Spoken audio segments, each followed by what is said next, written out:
अच्छे कार्य किए हैं, उन सभी के बारे में हम लोग को भी जानने की जरूरत है। और हम लोग प्रत्येक दिन उनके जीवन के बारे में, उनके जीवनी से भी कुछ सीखने की जरूरत है। और जिस तरह इस देश के लिए उन्होंने अपना पूरे जीवन खपाया, उसी तरह हम लोग को भी प्रेरित होकर इस देश के लिए अच्छा कार्य करना है और उनके जीवनी के बारे में गहराई से अध्ययन करना है। कहा गया है कि जो विद्वान लोग होते हैं, जो अच्छे लोग होते हैं, जो इस देश के लिए काम किए हैं, किसी भी फील्ड में अगर वो अच्छा कार्य किए हैं तो उनके अच्छे कार्य से हम लोग को सीख लेना चाहिए, पढ़ना चाहिए और अच्छा कुछ करना चाहिए जीवन में। तो ये सिर्फ सुनता है। ऐसे इंसान तीन तरह के होते हैं। इंसान तीन तरह के होते हैं। एक है कि सुनते सब है मगर करते कुछ नहीं है। एक वो होते हैं बोलते कुछ नहीं, करते सब कुछ हैं। और एक वो होते हैं जो बोलते हैं सो करते हैं। बताओ इस तीनों में आप लोग कहाँ फिट बैठ रहे हैं? तीन जो हम बताएं इंसान तीन तरह के होते हैं, उस तीनों में अपने आप को जज कीजिए कि हम इस तीनों में मतलब कैसे हैं। तो बार बार ये बात कहा जा रहा है, शिक्षा से प्रेम होना चाहिए। शिक्षा से प्रेम जब तक नहीं होगा आप कोई भी बात को गहराई से नहीं समझिएगा। न बुक की बात मानते हैं, न बुक पढ़ना है, अच्छा से अध्ययन करना है, नहीं करते आप लोग। न हम लोग की बात मानिएगा तो आपका जीवन व्यर्थ हो जाएगा। आपके माता पिता जो है ना, सुनो एक बहुत अच्छी बात, माता पिता आपको खाना देते हैं, कपड़ा दे सकते हैं, देते भी हैं, लेकिन शिक्षा लेने के लिए आपको इस विद्यालय में ही आना होगा। और जब तक आपका ये शिक्षा अधूरा रहेगा, जिंदगी कभी अधूरा ही माना जाएगा। आप किसी भी क्षेत्र में अच्छा नहीं कर पाइएगा। और ये अभी ही बहुत अच्छा है। सुनो, अभी जो ये बाल्यावस्था है ना, इस अवस्था में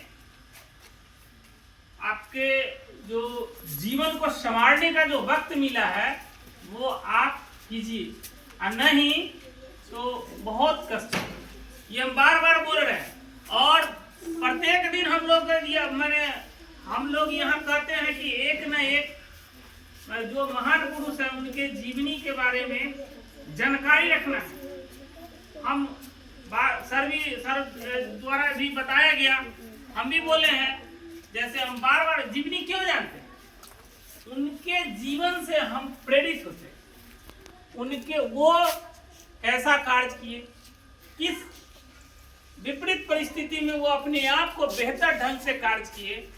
इसीलिए सभी लोग इस बात का ध्यान रखिए। डॉक्टर राजेंद्र प्रसाद जी के बारे में कल हम लोग चर्चा किए थे। उनके जन्म कहाँ हुआ, सर द्वारा बताया गया था। उनको मैंने क्या बताया थे? डॉक्टर राजेंद्र जी का जन्म कहाँ हुआ? बिहार के सिवान जिला में जीरादेई नामक गांव में हुआ। वो भारत के स्वतंत्र भारत के प्रथम राष्ट्रपति थे।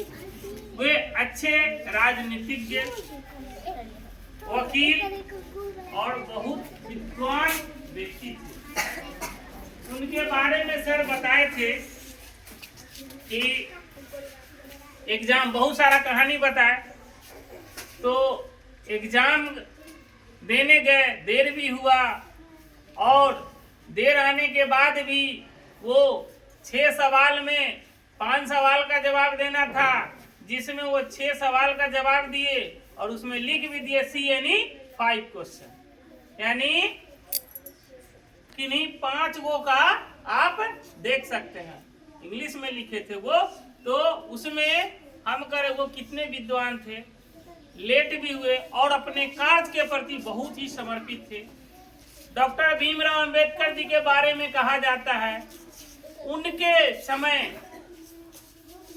सोचिए जिस समय कितना जो है ना हम लोग पिछड़े थे, वहाँ कोई मूलभूत बहुत सारा कमी था, फिर भी वो सारे समस्याओं से झेलते हुए अपने जीवन पथ पर संघर्ष करते हुए एक अच्छे मतलब विद्वान वकील बने, बैरिस्टर बने, जो बहुत सारा डिग्री लिए और विदेशों में भी जाकर एक डॉक्टर ऑफ साइंस का भी उपाधि लिए, जो उस समय कहा जाता है कि वो पूरे वर्ल्ड में एक प्रतिष्ठित डिग्री मानी जाती थी।